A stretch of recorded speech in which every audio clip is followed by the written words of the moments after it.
নতুন জলসা গজল পেতে যদি চাও নূরে স্টুডিওতে সাবস্ক্রাইব করে নাও।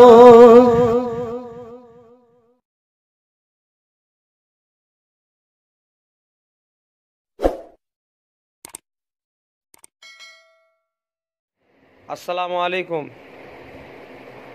আমি মোহাম্মদ আবুজার সিদ্দিকী ফুরফুরা শরীফ থেকে বলছি। মুজাদ্দিদে জামান দাদা হুজুর কেবলার মুরিদ দেখারে বিশেষ করে দৃষ্টি আকর্ষণ করে বলছি, আপনারা আস্তে আস্তে দাদা হুজুরের সেলসেলারকে শেষ করে ফেলছেন।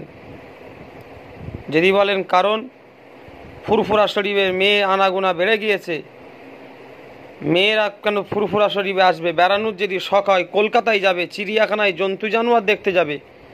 ফুরফুরা শরীফ বেড়ানোর জায়গা? ফুরফুরা শরীফে মানুষ আসে আল্লাহ আল্লাহ রসুলকে পাওয়ার জন্যে, আল্লাহ আল্লাহ রসুলকে চেনার জন্যে। এটা ওলি আল্লাহর দরবার। আপনারা ওলিদের বদদোয়া পাবেন কিন্তু দোয়া পাবেন না। যাদের ঘরের মেয়েরা ফুরফুরায় আসে তারা জীবনে দোয়া পাবে না। আজকে ফুরফুরা শরীফটাকে নিয়ে বেদাতি বেসাহারা দরবার করে ফেলছেন। এর জন্য কিন্তু আপনারা আল্লাহর কাছে ধরা পড়ে যাবেন, আল্লাহর কাছে আপনারা দায়ী হয়ে যাবেন। আমি আপনাদের হাতে ধরে, জোর হাত করে, পায়ে ধরে বলছি, দাদা হুজুর যদি সত্যিকারের মুরিদ হন, আপনাদের বাড়ির মেয়েগুলোকে বাড়িতে রাখুন, খবরদার ফুরফুরায় পাঠাবেন না। মেয়ে ছেলেলে অন্য অন্য দরবারগুলোকে সব শেষ করে ফেলেছে, মেয়ে ছেলেলে অন্য অন্য দরবারগুলোকে সব শেষ করে ফেলেছে, আর সেই একই জিনিস আপনারা ফুরফুরায় করতে চাইছেন। এর জন্য আল্লাহর কাছে আপনারা দায়ী হবেন। রাগ করবেন না ভাই আমার, আমি আপনাদের হাতে ধরে, পায়ে ধরে বলে যাচ্ছি, আল্লাহ রাস্তায় ফুরফুরা শরীফটাকে নিয়ে এরকম করে শেষ করবেন না।